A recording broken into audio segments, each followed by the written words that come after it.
quand on fait quelque chose dans un projet et que ça ne nous intéresse pas, nous aujourd'hui on cherche à ce que chacun soit toujours très impliqué dans le groupe. C'est très important pour nous. Donc on est parti jouer pendant 15 jours en République tchèque et en Slovaquie. Donc ça a été une expérience absolument incroyable et qui a d'ailleurs impacté fortement notre envie d'aller encore plus loin dans le groupe et de se professionnaliser. Véritablement, quand le concert a commencé, que les lumières se sont éteintes, on s'est dit ça y est, on y est, puisque la bande son a commencé, les gens, sans même nous connaître, se sont mis à crier. Et c'était une sensation incroyable. Visage Gaillard, Mathieu Vitra. Salut à tous et bienvenue sur le podcast Visage Gaillard. Je m'appelle Mathieu Vitra et je suis photographe et vidéaste. Ensemble, nous allons révéler le portrait de personnalités inspirantes et passionnées ayant un lien avec la ville de Brive-la-Gaillarde et la Corrèze. Aujourd'hui, j'ai le plaisir d'inviter sur ce podcast Pierre-Luc Serre. Alors qui est Pierre-Luc Serre ? Pierre-Luc a grandi dans une famille de musiciens et depuis des années, il a fait de la musique une partie importante de sa vie. En 2015, il crée une formation musicale qui, un peu plus tard, aura pour nom Initial Data.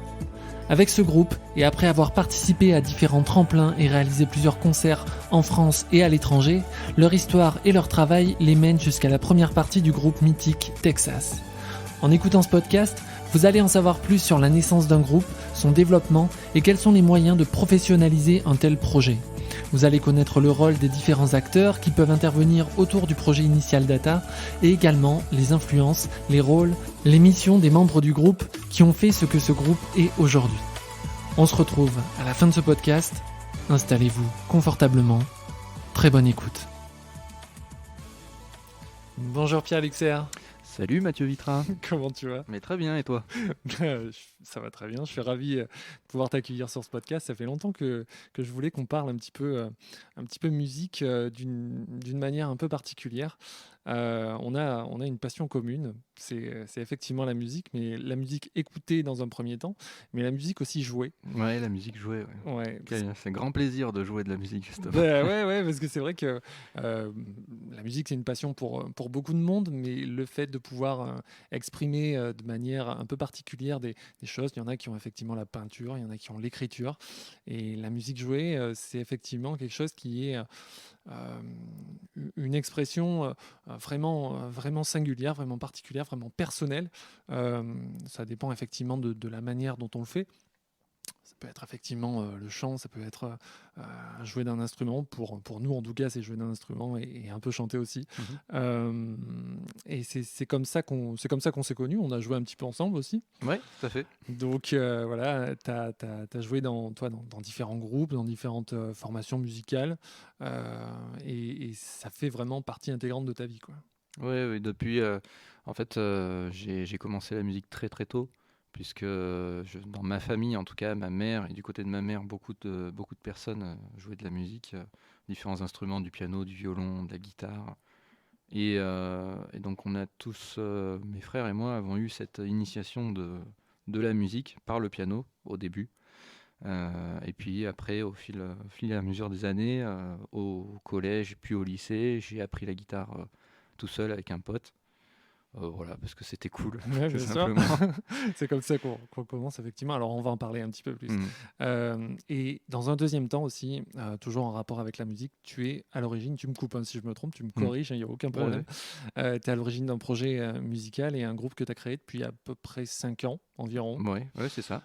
Qui s'appelle Initial Data et dont tu vas me parler juste après. Alors, mais juste avant, tu as commencé un petit peu à le faire. Ouais. Mais est-ce que tu peux te présenter personnellement ? Ouais. Donc voilà, Pierre-Luc, 31 ans. Je suis musicien depuis maintenant une quinzaine d'années à peu près. Enfin, je m'estime musicien depuis une quinzaine d'années à peu près. Voilà, avec le fait de jouer en groupe depuis mes 18 ans à peu près. Ça a toujours été assez évident pour moi de jouer avec les autres. Le partage, le fait de s'amener les uns les autres à progresser, à aller un peu plus loin dans la pratique de l'instrument, dans le fait de jouer ensemble tout simplement, et pas juste jouer chez soi seul. Voilà. Et puis je me suis toujours surtout impliqué dans les projets dans lesquels j'ai joué. surtout au niveau de la composition, parce que bon voilà, on apprend tous la musique en faisant de la reprise, en apprenant à jouer les titres que l'on adore, les titres phares. Moi aujourd'hui, quand on se produit sur scène et quand je me produis sur scène, en tout cas personnellement, j'ai beaucoup plus de plaisir à jouer mes créations plutôt que de la reprise. Voilà, pour moi c'est ce qui me fait le plus vibrer. Tu es multi-instrumentiste, Oui. piano, guitare, peut-être d'autres choses que je soupçonne même pas Ouais. d'ailleurs. Je joue de la basse, un peu de batterie aussi. Ouais. T'es effectivement, c'est des instruments de composition, d'accompagnement. Mhm. Je pense que tu as eu, comme beaucoup de musiciens de notre génération, les trentenaires, les nouveaux trentenaires, on va dire, pour en avoir parlé avec des musiciens un peu plus anciens, tu as ce rapport, un peu ce sens de l'accord, ce sens de l'harmonie. Et je pense même que tu as probablement eu t'as su ce qu'était une tierce ou une quinte, même avant de savoir techniquement ce que c'était. Je veux dire, que ce soit sur le chant ou sur un instrument, je pense que tu savais effectivement ce qu'était. On rentre un peu dans le technique, mais même si c'est pas ultra technique, quoi. Oui. Les hauteurs de notes par rapport aux autres, je pense qu'effectivement, tu savais d'instinct ce que c'était avant même de savoir, par exemple, lire une partition, quoi. C'est vrai et c'est pas vrai en même temps, puisque quand j'ai été initié du coup par mes parents au piano, j'avais 5 ans. Ouais.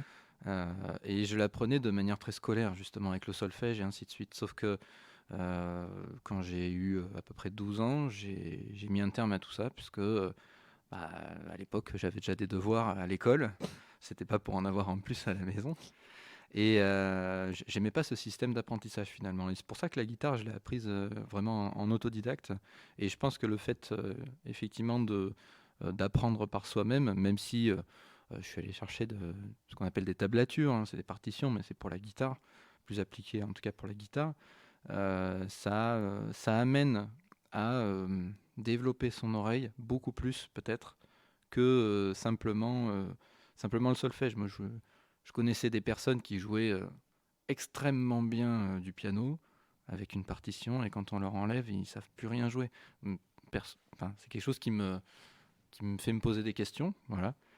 Et effectivement, cette notion d'harmonie sonore, elle se passe plus dans le ressenti que dans l'écrit tout simplement. Mhm. On appelle souvent les musiciens qui jouent effectivement un peu en retrait par rapport aux instrumentistes solistes, des musiciens rythmiques. Mhm. C'est-à-dire qu'on a effectivement des guitaristes rythmiques, des pianistes rythmiques qui plaquent effectivement des accords et qui sont un peu en retrait des solistes. Pour en avoir parlé un petit peu avec, comme je te disais, des musiciens un peu plus anciens, on est une génération qui a une étendue, pas spécialement, qui a une étendue de capacité musicale assez large, mais en même temps, on n'est pas des experts, contrairement à des musiciens qui sont un peu plus anciens, qui se sont dirigés vers un instrument et qui sont extrêmement techniques. Je pense à des guitaristes solistes qui ont effectivement passé des heures et des heures sur des solos très très précis, ou même dans la composition, hein, mais des reprises ou des compos. Mais effectivement, je pense qu'on est une génération, et c'est probablement le cas aussi pour les plus jeunes, c'est effectivement des musiciens qui ont décidé. Alors, c'est peut-être pas un choix, mais c'est pour justement ne pas se fermer de porte, d'avoir cette étendue, ce panel, ces possibilités assez larges, quoi. Je sais pas ce que tu en penses. Ouais, ouais. Non, en fait, ça suit l'évolution de la musique. Aujourd'hui, il y a beaucoup de sujets, et aujourd'hui, de toute façon, c'est reconnu que être simplement musicien quand on veut faire carrière, et quand je dis faire carrière, c'est simplement faire des concerts, voilà, même s'il n'y a pas forcément de vocation professionnelle. Quand on veut pouvoir jouer, se produire, aujourd'hui, il faut être musicien, mais il faut aussi être chef marketing, il faut être commercial.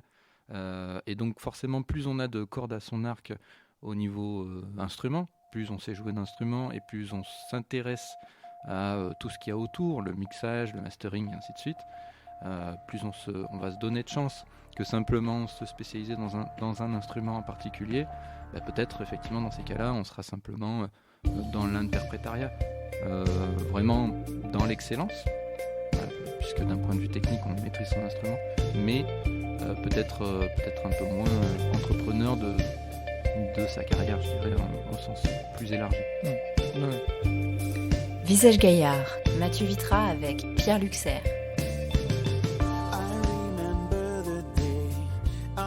To say goodbye, the day I flew away, everybody waved from the ground. I promised her that day, don't worry, I'll be back. You can count on me, no matter what friends don't like. I believe in my destiny. I was made to travel the world of style.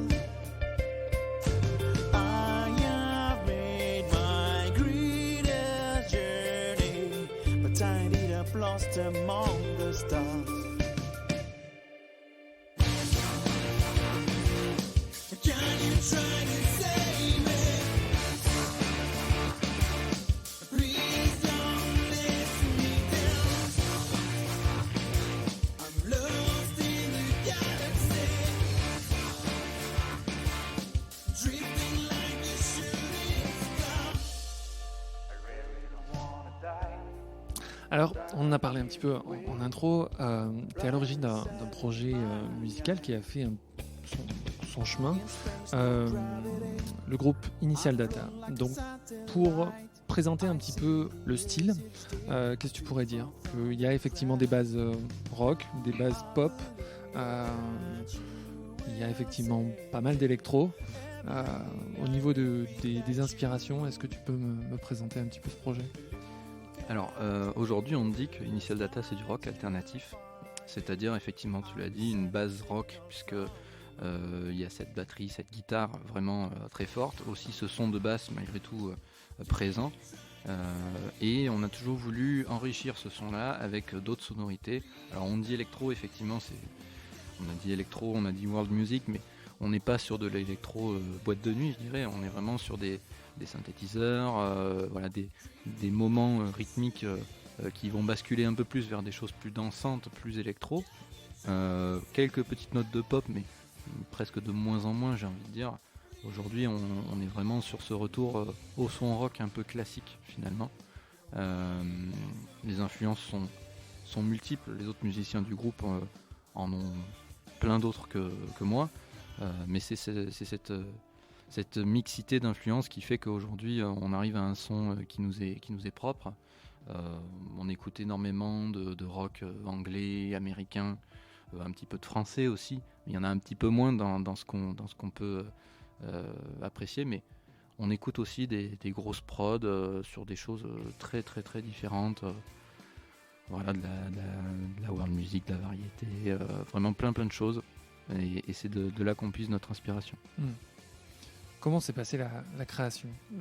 À partir de quel moment tu t'es dit je veux effectivement monter un groupe pour aller dans cette direction-là ? En fait, quand j'ai créé Initial Data, c'était pas du tout le premier projet, hein. Ça faisait déjà plusieurs années que je jouais dans des groupes. Et c'est le fait d'être revenu m'installer en Corée. J'étais parti pour les études. Et quand je suis revenu, j'ai retrouvé un musicien avec lequel je jouais à l'époque, un batteur, et on a décidé logiquement de remonter un projet ensemble, mais peut-être avec une ambition un peu plus importante, parce que j'avais joué dans un groupe sur Toulouse pendant plusieurs années où on était allé vraiment beaucoup plus loin que ce que j'avais pu faire jusqu'à présent, et plus loin dans le développement du groupe et plus loin aussi dans la recherche musicale. Du coup, j'ai ramené tout ça avec moi en me disant allez, vas-y, on va monter un projet comme ça. Donc c'est parti effectivement d'un batteur et d'un guitariste qui recherchent des musiciens, et puis tu sais ce que c'est, puisque à l'époque on s'était rencontrés justement là-dessus. J'ai pas été retenu. On ne parlera pas de cette période très triste. Mais voilà, on a rencontré d'autres musiciens. On cherchait à l'époque chanteurs, bassistes pour venir compléter la formation. Ouais, d'accord. Le projet s'est développé petit à petit. C'était probablement pas effectivement la direction que tu avais au départ. Parce que ça évolue, c'est normal, il y a des personnes qui se greffent au projet, qui apportent leurs influences, leur style, leur manière de jouer. Comment tu dirais que ça s'est développé, que ça a évolué au fil du temps, du début jusqu'à aujourd'hui? Je dirais que on a toujours eu un mot d'ordre, c'était faire une musique où on se retrouve, mais sans être élitiste. Par rapport à ce que tu disais tout à l'heure, on a tous un niveau technique différent. On a envie plus ou moins de se faire plaisir des fois en balançant un peu plus. Mais pour autant, on garde toujours à l'idée quand même que notre ambition, c'est que notre musique plaise, tout simplement. On fait de la musique aussi pour la partager. Voilà, donc on a toujours gardé ce mot d'ordre-là. Au départ, je rapportais justement cette partie enrobage avec des synthétiseurs, etc. J'ai rapporté ça, mais peut-être de manière trop chargée par rapport à ce qu'on faisait aussi à côté en tant que musicien vraiment sur scène, batteur, guitariste, bassiste. Aujourd'hui, on est sur un travail à rendre plus efficace ce qu'on fait déjà nous et à venir apporter des petites pointes d'amélioration à droite à gauche avec un peu de percussion, un peu de synthétiseurs et ainsi de suite. D'accord. Visage Gaillard, Mathieu Vitra avec Pierre Luxer.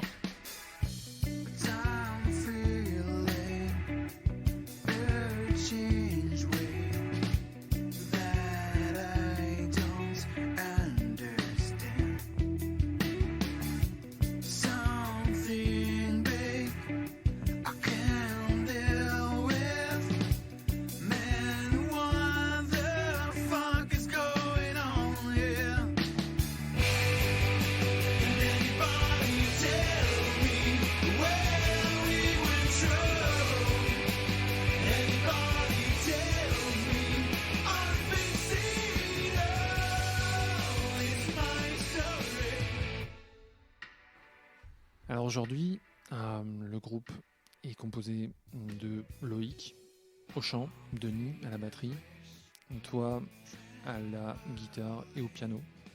Est-ce que tu pourrais me dire le rôle et les missions de chacun, autant dans le jeu que dans la composition, que dans la gestion du groupe hors scène et hors studio peut-être? Alors, Denis et Loïc, donc on s'est rencontrés par le biais d'annonces, tout simplement. Loïc est là depuis le début du groupe, Denis un petit peu plus tard, mais chacun apporte différentes choses au groupe.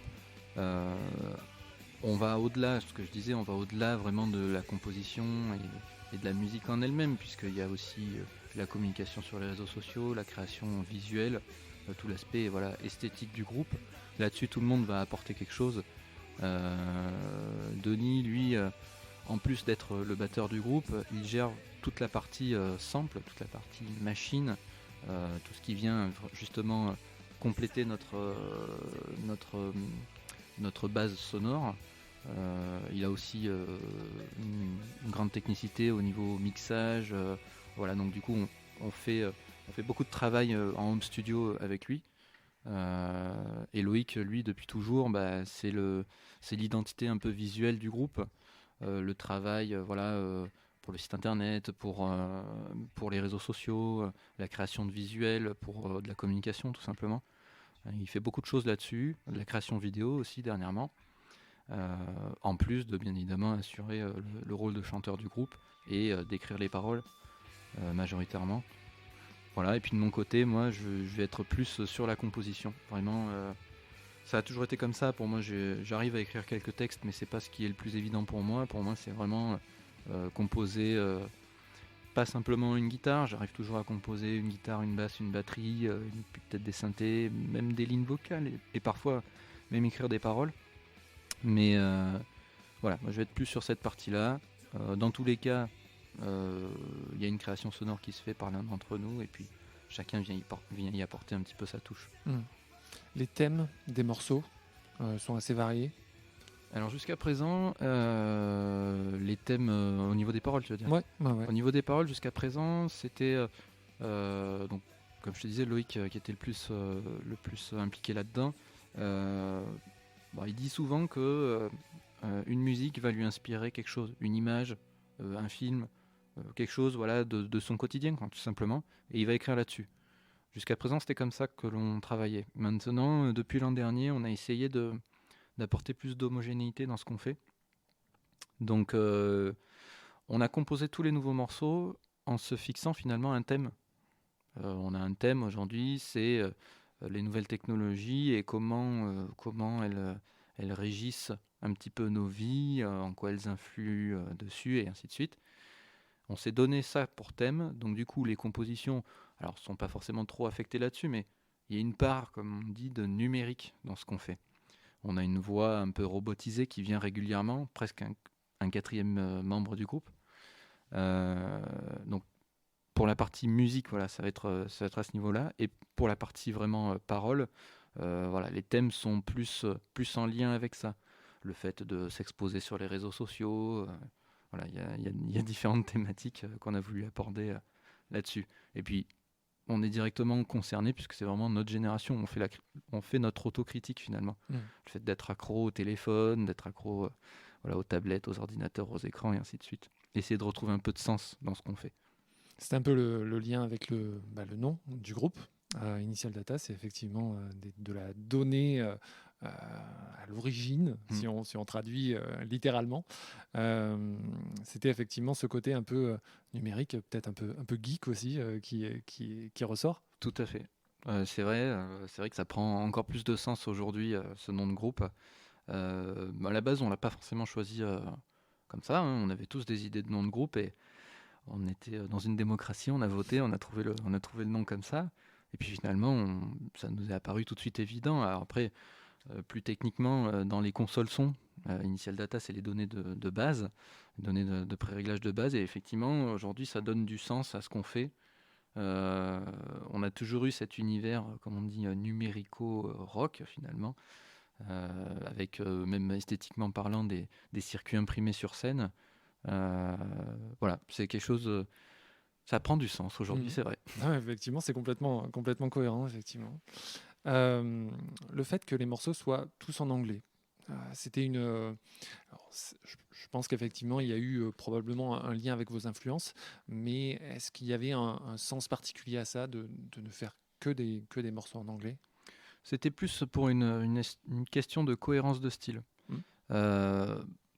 Alors, on ne connaît pas tous les groupes de France, mais aujourd'hui, c'est vrai que les influences que l'on peut avoir se ressentent sur la musique, sur les paroles, et notre musique est plus anglo-saxonne que française, véritablement.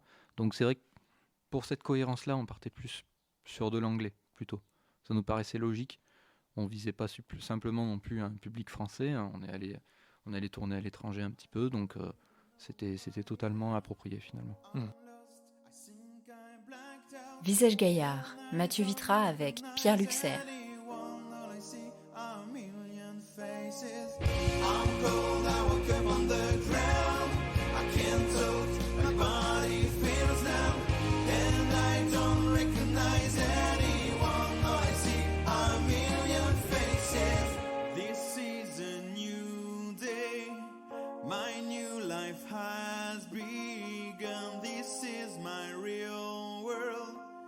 I'll make it my way.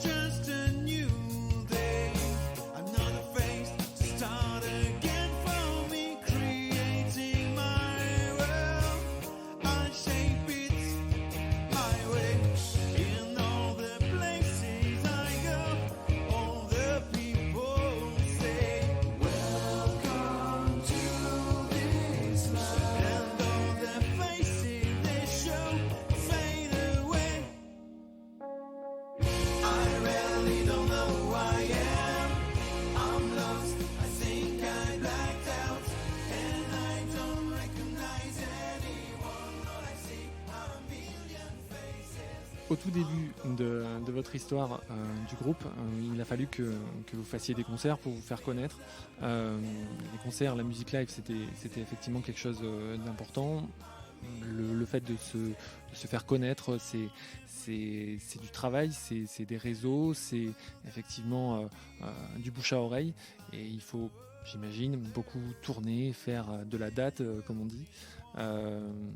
Comment ça s'est passé, ce développement de la musique live? C'était déjà un choix délibéré parce que vous vouliez effectivement ne pas être que des musiciens de studio et partager vos créations en ligne, ou voilà, vous vouliez vraiment être sur scène.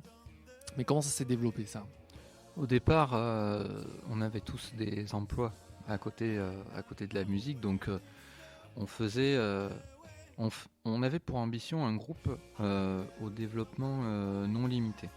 C'était dès le départ, on n'était pas là juste pour se voir, jouer et faire 1 ou 2 concerts dans l'année. On savait que on irait entre guillemets le plus loin possible.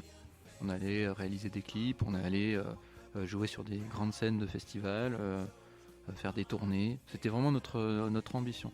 Alors forcément, on est dans une région où c'est pas la région la plus dynamique en termes de promotion des artistes amateurs locaux, mais il y a quand même des structures, voilà, qui nous ont permis. Notre première scène, par exemple, on l'a faite à Des Lendemains qui chantent à Tulle, dans le cadre d'un dispositif repérage qui nous a permis tout de suite, finalement, dès la première date, au bout de quelques mois de création du groupe, simplement, d'accéder à une scène professionnelle avec des lumières, un ingé son, vraiment un cadre, le cadre idéal, quoi, pour un groupe de musique. Et puis petit à petit, effectivement, il fallait acquérir une certaine légitimité. Donc il fallait faire ce que tu disais, faire de la date. Donc on a fait vraiment pas mal de choses, des bars, de la radio, des festivals. Enfin, essayer de faire parler du groupe petit à petit, et surtout des tremplins rock qui est quand même le moyen idéal pour se faire connaître. Donc on a fait sur Brie Festival, mais on a fait aussi des tremplins dans d'autres régions. C'était important pour nous de sortir de la région à laquelle on était rattaché, tout simplement, pour pouvoir accéder déjà aussi à un public différent. On sait très bien que dans notre région, notre style n'est pas forcément le style le plus écouté. Pour autant, on rencontre notre public. Simplement, notre public, on a mis du temps à comprendre qu'il était un peu plus âgé que ce qu'on visait. Notre public, c'est un public de trentenaires et même plus, un petit peu moins les plus jeunes. Mais malgré tout, aujourd'hui, on essaye aussi de les toucher de manière différente, avec d'autres réseaux, d'autres façons de faire. Alors, tu parlais de tremplin, effectivement, il y a eu dans l'évolution d'un groupe et dans la création d'un groupe, pour qu'ils puissent se faire connaître, les tremplins sont super importants, et vous en avez fait effectivement hors de Brive, hein. Tu parlais de Brive Festival tout à l'heure, mais vous avez joué à Carcassonne, vous avez joué à Limoges, et peut-être au-delà d'ailleurs. Tu parlais d'avoir joué à l'étranger. Oui. Oui. Alors ça, c'était un peu le fait pas le fait du hasard, mais disons qu'on connaissait un groupe, pour le connaître très bien, c'est le groupe dans lequel je jouais à Toulouse, qui avait cette opportunité d'aller jouer à l'étranger, et qui nous ont proposé de les accompagner. Donc on est parti jouer pendant 15 jours en République tchèque et en Slovaquie. Donc ça a été une expérience absolument incroyable, et qui a d'ailleurs impacté fortement notre envie d'aller encore plus loin dans le groupe et de se professionnaliser. Et puis effectivement, il y a eu donc ces concerts à l'étranger, puis beaucoup de concerts en France, assez loin de là où on est. On est allé jouer dans le sud, du côté de Narbonne. On est allé jouer plusieurs fois vers Grenoble pour des tremplins aussi. Et effectivement, il y a eu Limoges, qui a été un tremplin très particulier au Zénith de Limoges, qu'on a remporté et qui nous a permis derrière une belle mise en lumière, puisqu'on a fait la première partie de Texas. Et à partir de ce moment-là, beaucoup de gens se sont mis à nous suivre. On a pu accéder à des scènes beaucoup plus importantes. Voilà, ça a été véritablement le tremplin qui nous a fait un petit peu décoller, je dirais. Mmh. Est-ce que tu peux me parler de cette expérience de cette première partie de Texas? Alors, j'ai bien compris le contexte, effectivement, le fait que vous ayez gagné un tremplin à Limoges pour les 10 ans du Zénith d'ailleurs. Oui. Et du coup, le jour J, comment ça se passe C'est dans incroyable. dans vos têtes à tous les 4, Ouais. du coup, à l'époque. Qu'est-ce qui se passe? Quel type d'émotion? Quelle personne vous rencontrez? Est-ce que vous prenez une conscience de la dimension? Ce qui s'est passé en fait, c'est qu'on a remporté le tremplin. Pour autant, c'était pas évident de nous placer, déjà par rapport au style, et puis même en réalité, il fallait avoir une véritable équipe technique derrière. C'est-à-dire que nous, on a travaillé en résidence avec des techniciens avec qui on a l'habitude de travailler, de MEB notamment, et on a dû venir avec notre équipe technique au Zénith. Donc au-delà de simplement jouer, on est arrivé comme un groupe professionnel, avec un ingé son, un ingé lumière, nos lumières, notre matériel, un backliner qui nous aidait à installer et désinstaller le matériel, changement de plateau, vraiment une première partie, puis en plus dans un Zénith qui, on a eu la chance, était plein au moment où on a joué. On a joué très tôt, on a joué à 18h, 18h30, quelque chose comme ça, pendant 30 minutes. Et le fait de pouvoir arriver sur scène devant un Zénith complet, c'était assez incroyable. Et puis il y avait aussi ce côté, on a toujours pensé notre concert comme un show avec une introduction et ainsi de suite, quoi, un fil rouge. Et donc au niveau des lumières, on avait travaillé ça aussi de cette façon. Et véritablement, quand le concert a commencé, que les lumières se sont éteintes, que notre musique, on a un peu de bande son qui se lance avant qu'on monte sur scène, on s'est dit ça y est, on y est, puisque la bande son a commencé, les gens sans même nous connaître se sont mis à crier, et c'était une sensation incroyable. Et on en était arrivé à un stade où c'était pas du stress, on avait tellement hâte d'être sur scène et d'en profiter, quoi. C'est passé très vite, mais derrière il y a eu tellement d'autres choses aussi, c'était vraiment incroyable.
Alors aujourd'hui, on enregistre ce podcast, on est fin février 2021. Quels sont les projets actuels et futurs du groupe? Alors on est dans une situation particulière actuellement, qui fait que on n'a pas la possibilité de se produire sur scène ou d'envisager de se produire sur scène pour l'instant. Donc on a fini en fait l'année avec un nouvel EP, un nouveau CD de 4 titres qui devait partir en mixage et mastering, et puis partir derrière en promotion. avec des concerts, de la radio, un peu partout en France. C'était l'objectif. Sauf que bon, les conditions sanitaires n'ont pas permis voilà, de mettre tout ça en lumière. Donc il y a cette partie-là qui est en stand-by, je dirais, pour l'instant. On a décidé de mettre ça en attente, de composer de nouvelles choses. On a plusieurs nouveaux morceaux qui sont arrivés depuis la fin de l'année. Et puis surtout, dans ce contexte sanitaire, on a voulu apporter notre pierre au soutien à l'ensemble du monde de la culture, les autres artistes, mais aussi toute la partie technique qui aujourd'hui, malheureusement, ne peut pas vivre sa passion. Ce sont tous des passionnés finalement. Donc on a créé un court-métrage qu'on a co-réalisé avec Pierrick Auboin. C'est un court-métrage qui a été tourné en fin d'année 2020 et qui est sorti là, au mois de janvier. Et donc dans ce court-métrage, on s'est mis un petit peu en difficulté dans un format plus acoustique par rapport à ce qu'on fait d'habitude. En ayant des invités, on a invité d'autres musiciens locaux. Il y a Marjolaine Pétel, il y a 2 musiciens des Humeurs Cérébrales, Thomas et Lara, qui ont tous été mais ravis de pouvoir participer à ça. Et même, on a eu la chance de pouvoir tourner ça au Théâtre de Brive avec une partie de l'équipe de l'Empreinte et aussi des intermittents extérieurs. Et tout le monde a pu avoir cette bouffée d'air frais après des mois d'inactivité forcée, de pouvoir travailler de nouveau et retrouver ce plaisir. Donc on est un peu dans la suite de ce court-métrage, je dirais. On est aussi encore un petit peu dans la promotion autour de ça. Cette volonté voilà, vraiment de montrer que nous les artistes, on a encore la possibilité de faire des choses chez nous. Certes, on ne peut pas se produire, ça remet en cause certains objectifs aussi de professionnalisation pour l'instant, mais voilà, un grand plaisir de pouvoir faire ce petit geste à notre petite échelle de soutien. Ok. Alors, tu parlais de professionnalisation. Il y a probablement des jeunes en phase de créer leur groupe qui nous écoutent. Et du coup, le fait de créer un groupe et de pouvoir et de vouloir effectivement se professionnaliser et avancer un petit peu dans l'évolution d'une formation musicale, c'est des choix de carrière, c'est un changement de statut. Depuis des années, effectivement, en France en tout cas, je ne sais pas précisément comment c'est dans d'autres pays, mais en tout cas en France, on a un statut d'intermittent du spectacle qui est présent. Est-ce que tu peux m'en parler un petit peu de cette transition-là entre un musicien amateur qui joue pour le plaisir et de vouloir effectivement se professionnaliser davantage et de passer le cap pour pouvoir développer son activité musicale, tout simplement? En fait, à l'époque, donc on était 4 effectivement dans le groupe. On avait fin 2017, on était tout simplement en train de dîner tous ensemble et on discutait un petit peu et on s'est aperçu que on avait tous envie depuis toujours de vivre de la musique et d'essayer. C'est vrai que c'est compliqué, ça demande des choix difficiles quand on a en plus des situations personnelles, voilà, potentiellement avec des enfants, des emprunts, etc. Ça peut être compliqué comme décision, mais on a décidé à 4 finalement de tenter le truc. On avait tous des emplois à l'époque, sauf le chanteur Loïc qui lui était déjà intermittent du spectacle depuis des années. Et donc l'objectif, c'était finalement de quitter nos emplois et d'essayer de basculer intermittent du spectacle dans un premier temps pour finalement vivre de notre musique. Ça nous aurait permis de pouvoir nous consacrer déjà davantage encore au groupe et peut-être dans son développement de faire davantage de choses. Donc voilà, on est parti dans cette idée. Ça n'a pas été simple comme décision, quitter des emplois stables avec un salaire, des vacances, ainsi de suite, pour un rythme de vie complètement décalé, tout à fait différent. Les intermittents travaillent, en tout cas dans le milieu musical, ça travaille énormément l'été. Ça travaille de manière très intense, donc avec des déplacements loin. Et quand on a de la famille avec des enfants, ça peut être compliqué. Et là-dessus, on a eu de la chance d'avoir les soutiens justement de nos conjointes, de nos proches, je dirais, dans cette volonté de voilà, tout simplement être soi-même et devenir musicien professionnel, quoi. C'était Mmh. vraiment notre objectif. Mmh. Alors, c'est un pas à franchir. Moi, je ne saurais que trop encourager ceux qui en ressentent vraiment l'envie de le faire. De le faire pour ne pas avoir de regrets. Nous, c'était ça l'idée. C'était, on quitte nos emplois, on a 2 ans de chômage, donc 2 ans pour, entre guillemets, survivre et tenter l'aventure. Et voilà. Mais on le tente. Si ça fonctionne, tant mieux. Si ça fonctionne pas, il n'y a pas de regret. Au moins, on l'aura tenté. Et dans 40 ans, on ne pourra pas se dire peut-être à l'époque, on aurait pu faire quelque chose. Bon, la situation fait qu'on est tombé malheureusement sur les mauvaises années avec le Covid. Mais pour autant, on lâche pas le truc et c'est reporté. Mais ça devrait quand même se faire. Mmh. Alors après, pour être ultra technique, sans forcément rentrer dans les détails, mais le statut effectivement d'intermittent, c'est un nombre d'heures passées à jouer. Est-ce que tu peux me parler effectivement rapidement des procédures, sans forcément rentrer dans les détails? Alors là non plus, je suis pas expert non plus parce que je ne suis pas intermittent du spectacle, mais par contre j'avais l'ambition de le devenir. Effectivement, il y a un volume d'heures à faire en l'espace de 12 mois. C'est un peu comme si on signait un CDD tous les ans. Donc il y a ce côté, effectivement, faire des contrats, ce qu'on appelle des cachets d'artistes ou de techniciens. Donc ça peut être des cachets de répétition, des cachets pendant les concerts. Ça peut être, quand on est technicien, ça peut être c'est tous les techniciens en fait auxquels on ne pense pas forcément, mais la lumière, le son, mais il y a un ensemble de métiers finalement qui sont concernés par ce statut, aussi à la télévision, hein, dans tous les médias, je dirais de façon générale. Et mais voilà, c'est rechercher tous ces cachets. Alors nous, on avait pour ambition de faire notre premier statut, pas seulement avec la musique, parce qu'on a des connaissances techniques qui font qu'aujourd'hui, on est en capacité de travailler sur un spectacle. Donc on avait intégré des boîtes de prod qui s'occupaient de ça. Voilà, on a travaillé sur les spectacles de Mathieu Chédid, de Maître Gims, sur Brie Festival. Voilà. On a essayé de se constituer finalement euh, un panier de prestations possibles. Euh, et là, on est passé plus justement dans le métier de commercial.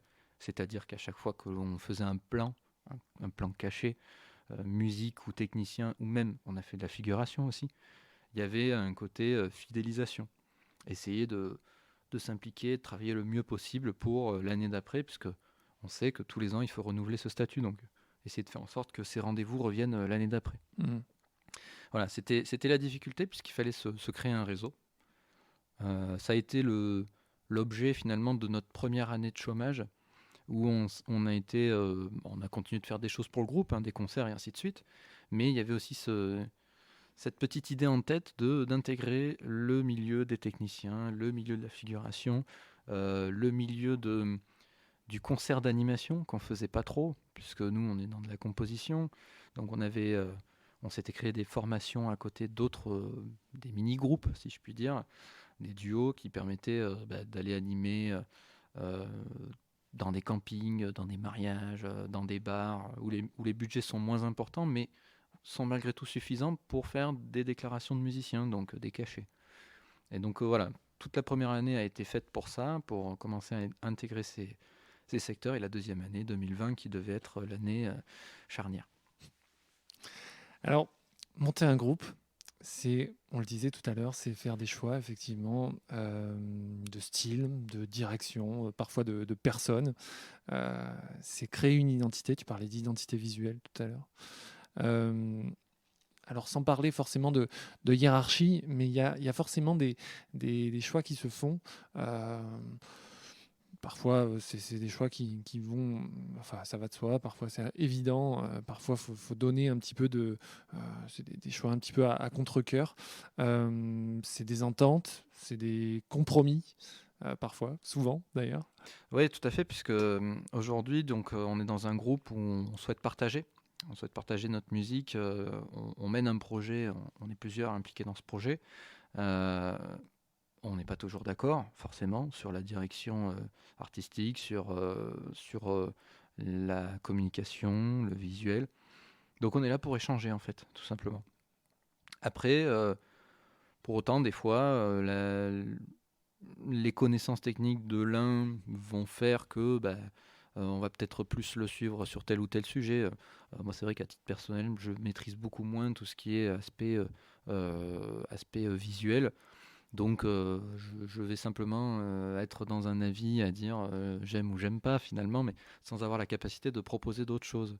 Et donc là-dessus, je vais peut-être laisser un peu plus la main sur Denis ou Loïc, qui sont tous les deux beaucoup plus poussés que moi là-dessus. Et pour ma partie, peut-être au niveau de la composition, je vais être un peu plus directif là-dessus. Voilà. Mais pour autant, je dirais qu'aujourd'hui, quand on fait ou qu'on produit quelque chose, que ce soit musical ou autre, avec le groupe, il n'y a pas de... Il y en a un qui n'aime pas du tout ce qu'il fait. Ça, on se l'est dit. On s'est dit, il ne faut pas en arriver là, parce que c'est le début de la sortie du groupe, en quelque sorte. Quand on fait quelque chose dans un projet et que ça ne nous intéresse pas, nous, aujourd'hui, on cherche à ce que chacun soit toujours très impliqué dans le groupe. C'est très important pour nous. Donc, si on ne s'y retrouve pas, forcément, à terme, ça ne peut pas fonctionner. Donc, effectivement, des compromis, mais pas des décisions à contre-cœur non plus, quoi. D'accord. Alors, c'est super intéressant parce que c'est vrai que quand on va voir un concert, quand on écoute même un album, on n'a pas forcément conscience de tout ce qu'il y a derrière. On a effectivement cette idée de composition, de travail en groupe, même d'intervenants extérieurs qui sont peut-être même pas du tout musiciens, parce que effectivement il y a derrière des managers, il y a des arrangeurs, mais il y a effectivement tout un réseau, toute une arborisation d'intervenants qui interviennent évidemment dans un projet. Donc c'est super que tu puisses éclairer un peu tout ça. On arrive à la fin de ce podcast. Oh, ouais, déjà, c'est possible. Ça passe vite. Hein. Mais pourtant, on a encore toute la journée. Ben oui, c'est vrai. Mais j'ai prévu moi ma journée pour toi en plus. Hein, donc, toi, t'es de Brive. Oui. À l'origine. T'es Oui. Natif de Brive. Natif de Brive, briviste. Désolé. Coujou. Coujou. Tout à fait. Est-ce qu'il y a un lieu à Brive ou aux alentours qui te rappelle un petit peu des souvenirs dans lesquels tu aimes bien te retrouver ou même te balader? On peut parler musique, mais on peut parler aussi de n'importe quel autre domaine. Je dirais qu'il y a le centre-ville de Brive. Le centre-ville, disons que depuis ma naissance, donc il y a 31 ans, la ville a grandement évolué et s'est développée. Donc j'avais la chance d'habiter dans le centre-ville et de tout faire, comme on disait, tout faire à pied finalement. Donc j'ai une petite rue en bas de chez mes parents où il y avait tous les commerces. J'allais faire les courses tout simplement, mais avec grande fierté. Donc cette rue-là, j'y passe encore aujourd'hui. Les commerçants me connaissent. Enfin, voilà. Je dirais que ce quartier-là, en particulier le quartier Émile Zola, est un quartier qui m'est cher, même le centre, l'hypercentre. Voilà, je dirais que ce sont des secteurs où vraiment je me retrouve. Alors aujourd'hui, on va plus dans les grandes zones à l'ouest et à l'est, mais voilà, là où je me retrouve, c'est vraiment le centre-ville. Merci Pierre-Luc. Mais les grands plaisirs, merci de m'avoir fait l'honneur d'être dans ce podcast. Visage Gaillard, Mathieu Vitra. Voilà, j'espère que cet épisode vous aura permis d'en savoir plus sur la professionnalisation dans la musique et à travers Pierre-Luc de mieux connaître le groupe Initial Data. Un immense merci à lui d'avoir accepté de participer à ce podcast. Vous pouvez retrouver beaucoup d'informations en lien avec cet épisode sur mon site mathieuVitra.com/lejournal. Vous y trouverez de nombreuses références, citations, sources, notamment les différents réseaux et sites du groupe Initial Data. Allez y faire un tour. N'hésitez pas à partager cet épisode sur vos réseaux sociaux, Instagram, Facebook, LinkedIn, et à mettre 5 étoiles ainsi qu'un commentaire sur Apple Podcast, c'est très important pour moi. Parlez-en autour de vous et abonnez de force toute votre famille et tous vos amis. Je vous retrouve dans un prochain épisode pour rencontrer ensemble un nouveau visage gaillard. Et n'oubliez pas, faites ce que vous aimez ce que vous faites. À bientôt. Come on, join the revolution. Enter the ranks, take part in the action. Everything you ever know, now it's gone. We need you, son. If you want peace, prepare for war.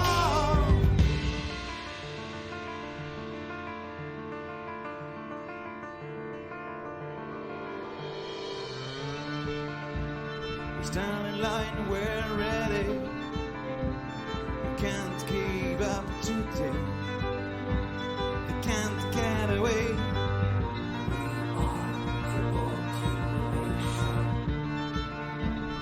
And everywhere we go, we march on this chaos, thinking that hangs out. They will control our mind. They won't make us pay. 'Cause we all stand as one.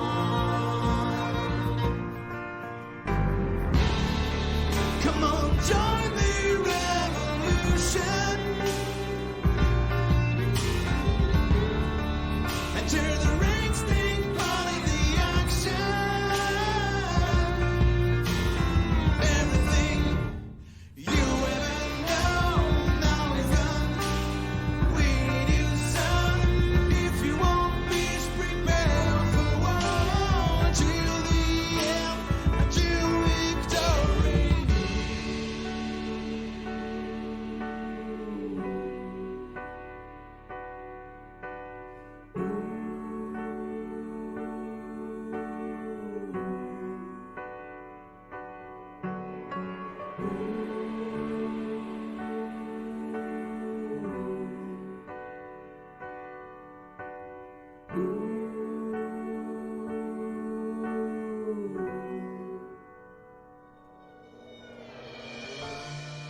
Come on, join the revolution.